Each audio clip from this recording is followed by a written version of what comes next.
الحمدللہ رب العالمین والصلاة والسلام علی سید المرسلین اما بعد فاعوذ باللہ من الشیطان الرجیم بسم اللہ الرحمن الرحیم پڑھیے الصلاة والسلام علیک یا رسول اللہ وعلی آلک واصحابک یا حبیب اللہ الصلاة والسلام علیک یا نبی اللہ وعلی آلک واصحابک یا نور اللہ۔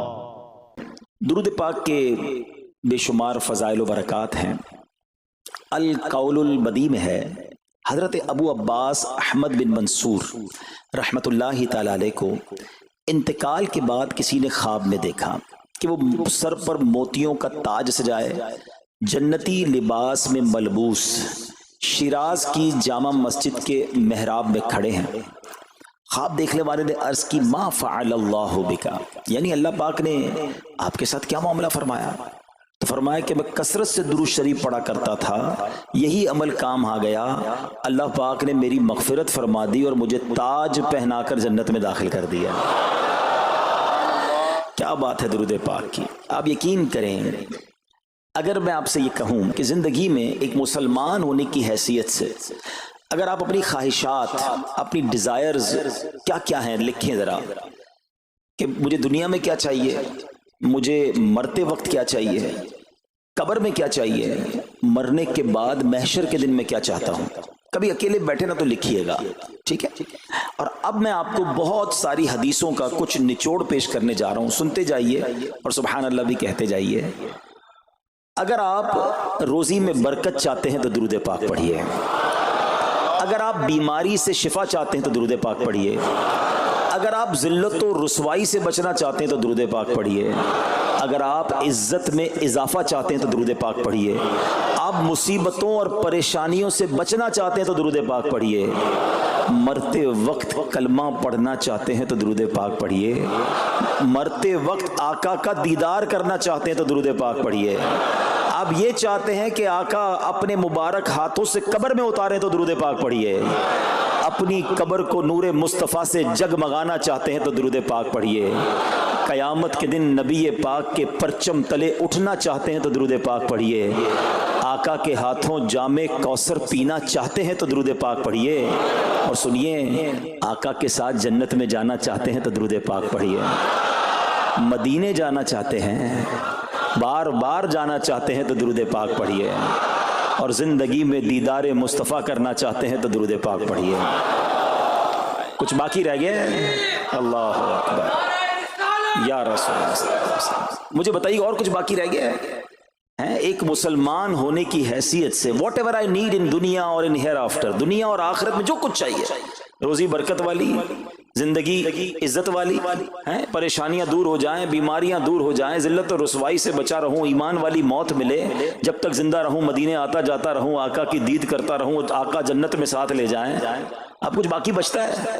اب یقین کریں میں نے اپنی طرف سے نہیں بتایا، یہ جن کا کچھ مطالعہ ہے تو ان کو یاد آ رہا ہوگا کہ اس ہر جملے کے پیچھے کوئی نہ کوئی ایک روایت یا کوئی نہ کوئی حدیث موجود ہے، یعنی یہ سارے انعامات دنیا کے، قبر کے، حشر کے، یہ سارے انعامات نبی پاک نے درود پاک کی فضیلت میں بیان فرما دیے ہیں۔ یہ ایسے ہی شاعر نے نہیں کہا کہ ہر درد کی دوا ہے، صلی علی محمد، تعویذ ہر بلا ہے، صلی علی محمد صلی اللہ علیہ وسلم۔ پھر کیوں نہیں پڑھتے؟ یعنی اتنے سارے مسئلے حل ہو جائیں ایک ہی وظیفے سے۔ لوگ پوچھتے رہتے ہیں کوئی وظیفہ بتا دیں، روزی میں برکت کا بتا دیں، پریشانی دور ہو جائے بتا دیں، مدینے کا کوئی وظیفہ بتا دیں، اور یہ سارے وظیفے درود پاک میں چھپے ہوئے ہیں۔ پکڑ لو نا درود پاک، پھر دیکھیں اس کی کیسی برکتیں آپ زندگی میں دیکھیں گے، آپ کا چہرہ شاش بشاش ہو جائے گا، آپ کی طبیعت فریش ہو جائے گی، آپ کو مزے کو مزہ آ جائے گا۔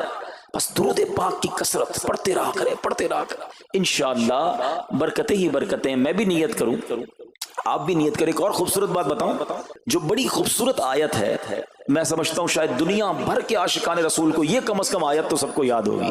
کون سی آیت؟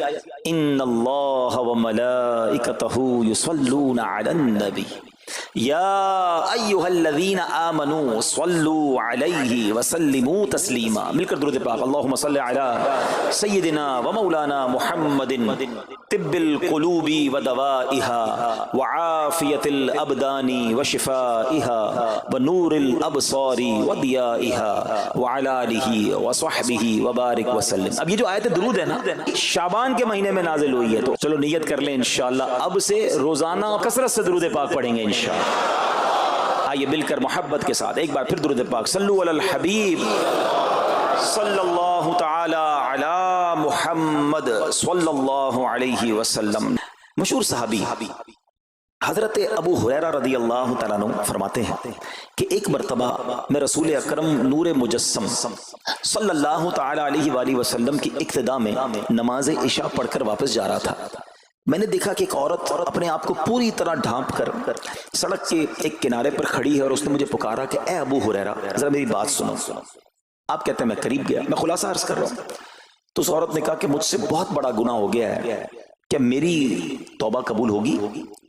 حضرت ابو ہریرہ نے اس سے سوال کیا کہ کیا گناہ ہو گیا؟ اس نے گناہ کی تفصیل بتائی، کافی بڑا گناہ تھا.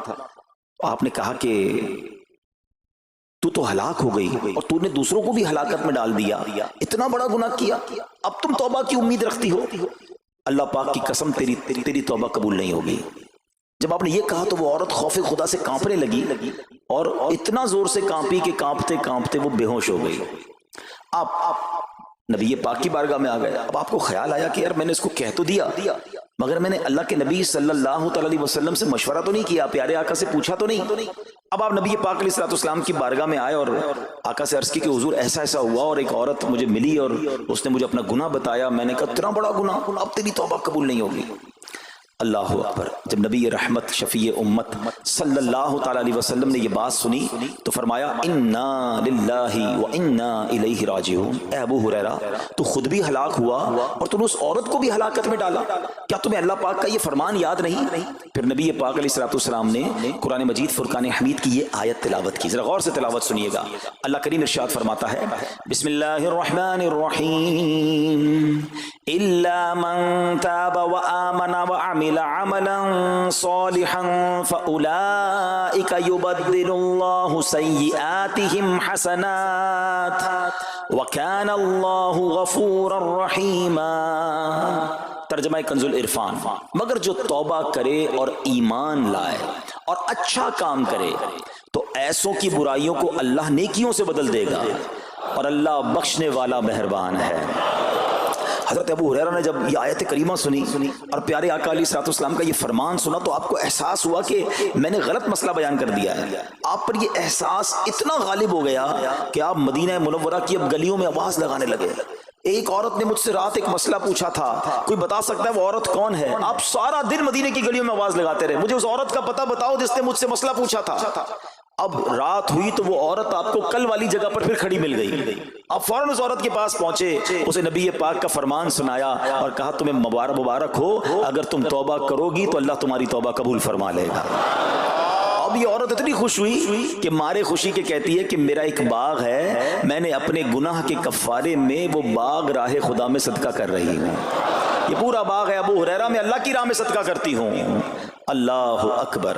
اے میرے پیارے اسلامی بھائیوں، اس ایک واقعے میں ہمارے لیے بہت کچھ ہے. پہلے تھوڑا سا تربیت کے مدنی پھول ذرا سمجھیے کہ اتنی بڑی ہستی ہیں سیدنا ابو ہریرہ رضی اللہ تعالیٰ، لیکن جیسے انہیں پتا چلا کہ میں نے یہ مسئلہ تو بیان کر دیا ہے مگر نبی پاک علیہ السلام سے پہلے اس کا حکم تو پوچھ لیتا. یہ ہمیں کیا درس دے رہا ہے کہ بغیر علم کے اپنی طرف سے شرعی مسئلہ بیان نہیں کرنا چاہیے. جو بغیر علم کے دینی مسئلے بتاتا ہے وہ خود بھی ہلاک ہوتا ہے اور دوسروں کو بھی ہلاکت میں ڈالتا ہے. ہاں میں بتاتا ہوں نا اس کا مسئلے کا حل کیا ہے، حالانکہ خود کہیں پڑھا نہیں ہوتا. تو جب تک آپ کو علم نہیں ہے، آپ جانتے نہیں ہیں، تو کسی مسئلے کو بیان نہیں کرنا چاہیے. دوسری بات کہ اگر خدا نہ خواستہ کوئی غلط مسئلہ بتا بیٹھا یا بتا تو درست رہا تھا بتاتے بتاتے غلطی کر بیٹھا تو اسے چاہیے کہ ازالہ کرے، فوراً اس کا جو بھی ازالہ بنتا ہے وہ کرے. سیدنا ابو ہریرہ رضی اللہ عنہ کا ازالہ تو دیکھیں کہ آپ کو جیسے ہی پتا چلا کہ اصل مسئلہ یہ ہے، اب آپ مدینے کی گلیوں میں صدا لگا رہے ہیں، تلاش کر رہے ہیں، پورا دن ڈھونڈتے رہے اس خاتون کو کہ میری سے غلطی ہو گئی، میں نے اس کو غلط مسئلہ بتایا، تاکہ اس کو تلاش کر کے اس کو درست مسئلہ بتایا جائے۔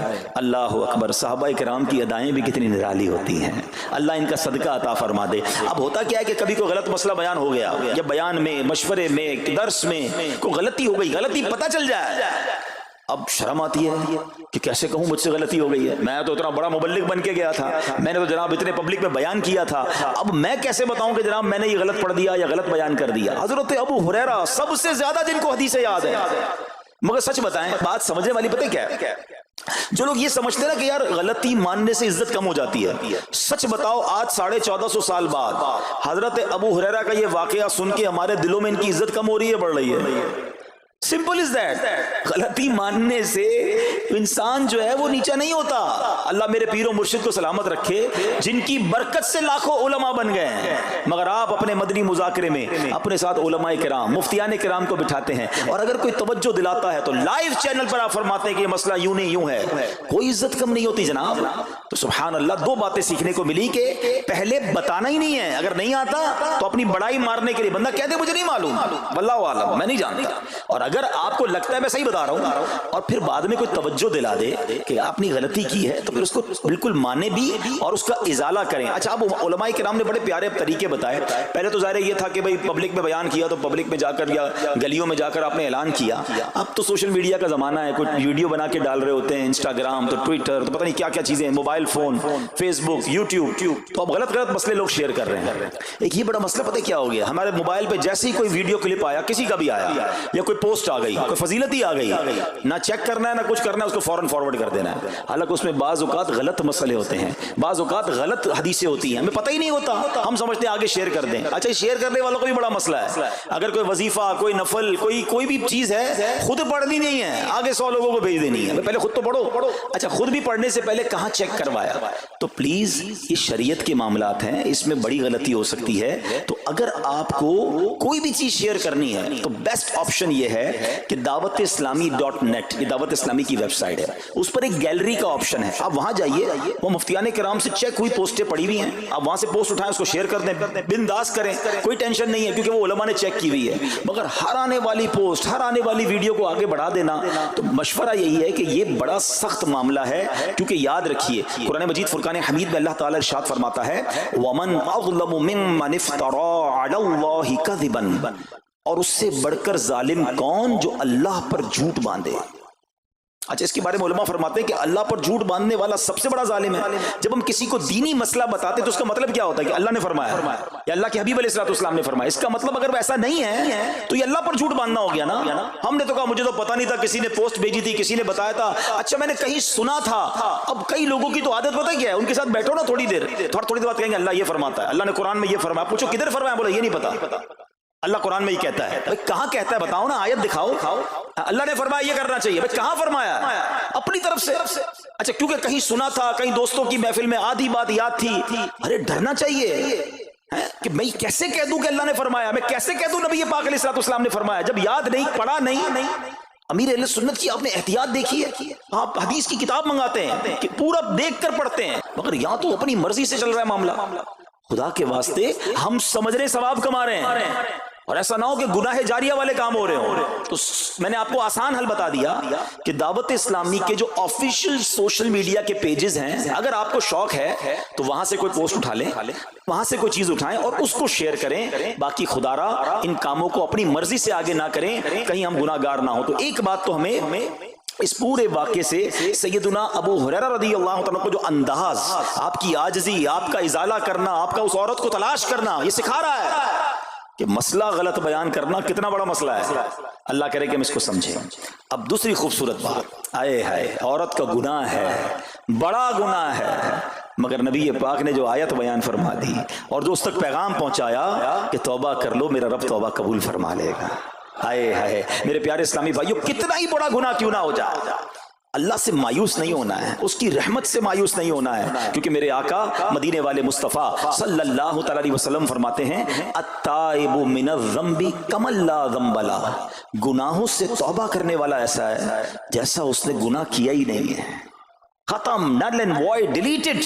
یہ اتنی بڑی اللہ کی رحمت ہے کہ بس سچی توبہ ہو جائے نا, اللہ اس کو سارے اس کے گناہ معاف فرما دیتا ہے. حضرت عبداللہ ابن عبید رحمت اللہ تعالی سے روایت ہے, فرماتے ہیں کہ اللہ پاک کے نبی اور ہم سب انسانوں کے والد محترم حضرت آدم علیہ السلام نے اللہ پاک کی بارگاہ میں عرض کی, اے رب عز و جل, تو نے شیطان کو میرا دشمن بنایا ہے لیکن میری اولاد اس کا مقابلہ کرنے کی طاقت نہیں رکھتی. تو اللہ پاک نے فرمایا, اے آدم, آپ کی اولاد میں قیامت تک جو بھی انسان پیدا ہوگا میں اس کے ساتھ ایک محافظ فرشتہ مقرر فرما دوں گا جو انسان کے لیے شیطان کی جو چال ہے اس سے اس کی حفاظت کرے گا. حضرت آدم علیہ السلام نے عرض کی, مولا مزید کرم فرما. اللہ پاک نے فرمایا, اے آدم, آپ کی اولاد کو ایک نیکی کا اجر 10 گنا ملے گا. نیکی ایک کریں گے, اجر ملٹیپلائی بائی 10 ہو جائے گا. اور پھر اللہ نے فرمایا اس پہ مزید بڑھاؤں گا, جبکہ گناہ کوئی ایک کرے گا تو اس کے نامہ اعمال میں ایک ہی گناہ لکھا جائے گا. اللہ کی شان دیکھو, ایک نیکی اجر 10 گنا, گناہ ایک لکھا بھی ایک جائے گا. حضرت آدم علیہ السلام نے عرض کی, مولا اور کرم کر دے. دیکھو شروع سے ہم پر مہربانیاں ہیں. حضرت آدم علیہ السلام بھی اپنی اولاد کے لیے اللہ کی بارگاہ میں عرض کر رہے ہیں. اللہ پاک نے فرمایا, اے آدم, جب تک روح انسان کے بدن میں رہے گی میں اس کی توبہ قبول کرتا رہوں گا. جب تک زندہ ہے نا, جب تک توبہ کر لے اس کی توبہ قبول ہو جائے گی. اللہ اکبر, کتنا کریم ہمارا مولا ہے, ہمارا پروردگار کیسا رحیم ہے. جب بھی گناہ ہو جائیں فوراً اللہ کی بارگاہ میں حاضر ہو جایا کرو, اپنی غلطی کا اقرار کر کے شرمندہ ہو جایا کریں. انشاءاللہ کریم توبہ قبول ہوگی اور گناہوں کی میل سے دامن صاف ہو جائے گا. ارے توبہ جب ہو جائے نا اور بندہ سچی توبہ کر لے, دیکھو اللہ کیسا کریم ہے, کیسا کرم کرتا ہے. ایک بزرگ کے بارے میں آتا ہے, حبیب عجمی رحمت اللہ تعالی, ان کا نام تھا. ابھی بہت بڑے آپ اللہ کے ولی گزرے ہیں, بصرہ کے رہنے والے تھے, مگر توبہ سے پہلے آپ کی زندگی بڑی عجیب تھی. آپ بڑے امیر آدمی تھے, لوگوں کو قرضہ دیا کرتے تھے مگر سود پر قرضہ دیا کرتے تھے, سود لیا کرتے تھے. حال ایسا تھا کہ جب کسی سے سود لینے جاتے تھے یا قرضہ لینے جاتے تھے, وہ پیسہ نہ دیتا, لیٹ ہو جاتا تو اس سے جرمانہ وصول کر لیا کرتے تھے. ایک مرتبہ ایک مقروض کے دروازے پر گئے, وہ مقروض تو گھر پہ نہیں تھا, اس کی بیوی تھی. تو کہا میرا شوہر تو آج گھر پر نہیں ہے, نہ ہی میرے پاس رقم ہے کہ آپ کو دوں. آپ نے کہا مجھے تو چاہیے, کچھ نہ کچھ تو جرمانہ دینا ہوگا. تو اس نے کہا ہم نے ایک بکری ذبح کی ہے, گوشت تو سارا بانٹ دیا, کھا لیا, اس کا سر موجود ہے. آپ نے کہا یہی دے دو. سود میں پیسے نہیں ملے تو بکری کا سر لے آئے. اچھا, اب جب بکری کا سر لے کر آئے تو اپنی زوجہ کو کہا کہ پکاؤ اس کو. تو زوجہ بولی گھر میں نہ لکڑیاں ہیں نہ دوسرا راشن ہے. چنانچہ اب لکڑیاں اور دوسرا راشن وغیرہ بھی دیگر مقروضوں کے گھر گئے اور وہاں سے سود میں کسی سے لکڑیاں پکڑ لی, کسی سے دوسرا راشن مسالہ وغیرہ چیزیں پکڑ لی, وہ بھی لے آئے. چلو پکاؤ. اب زوجہ نے ہانڈی بنائی, ابھی کھانا تیار ہو رہا تھا کہ اتنے میں ایک بھکاری آ گیا. حضرت حبیب عجمی نے اس وقت تو توبہ نہیں کی تھی, اس بھکاری کو بھی باتیں سنا کر نکال دیا, گھر سے نکال دیا. اب کھانا تیار ہو گیا, کھانے کے لیے بیٹھے, مگر جیسے ہی زوجہ نے ہانڈی کا ڈھکن اٹھایا نا تو وہ سالن جو تھا بکری کے سر کی بجائے پورا سالن خون سے بھرا ہوا تھا. زوجہ نے پکار کر کہا کہ دیکھو تمہارے اعمال کا نتیجہ, تمہاری کنجوسی کا نتیجہ, پوری ہانڈی خون سے بھری ہوئی ہے. سود کا مال تھا نا. اب ہانڈی کا یوں خون میں بدل جانا آپ کے دل پر بڑی تنبیہ ہوئی, بڑا اثر ہوا کہ یہ میں کیا کر رہا ہوں, میں کون سی روزی کما رہا ہوں. اللہ سے جنگ ہے نا سود کا کام کرنے والا, وہ تمام لوگ سوچیں جو سود کا کام کرتے ہیں. اب جب آپ کے دل پہ چوٹ لگی تو آپ نے اب توبہ کرنے کا ارادہ کیا کہ بہت ہو گیا, اللہ کو بڑا ناراض کر لیا.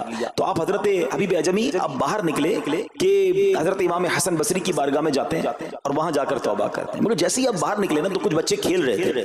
کھیلتے ہوئے بچے نے آواز لگائی, جلدی سائڈ پہ ہو جاؤ, دور ہو جاؤ, حبیب عجمی سود خور آ رہا ہے, کہیں ایسا نہ ہو کہ اس کے قدموں کی دھول ہم پر پڑے اور ہم بھی بدبخت ہو جائے.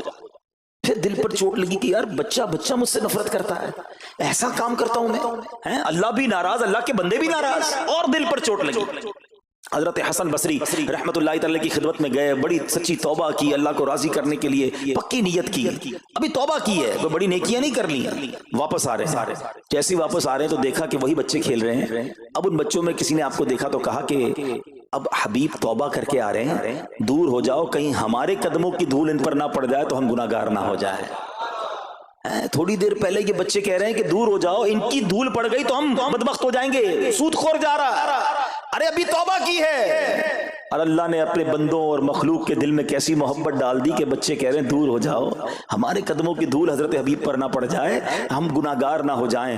اب جناب بڑا دل پہ اور اثر ہوا کہ مالک تیری قدرت، ابھی تو توبہ کی ہے اور میری نیک نامی کا اعلان تو نے اپنی مخلوق سے کروا دیا، سب کے حقوق ادا کیے، سودی لین دین تھا سب ختم کیا، اللہ پاک کی عبادت میں مصروف ہو گئے، اللہ نے ولایت کا سرتاج بنا دیا، اپنا ولی بنا دیا۔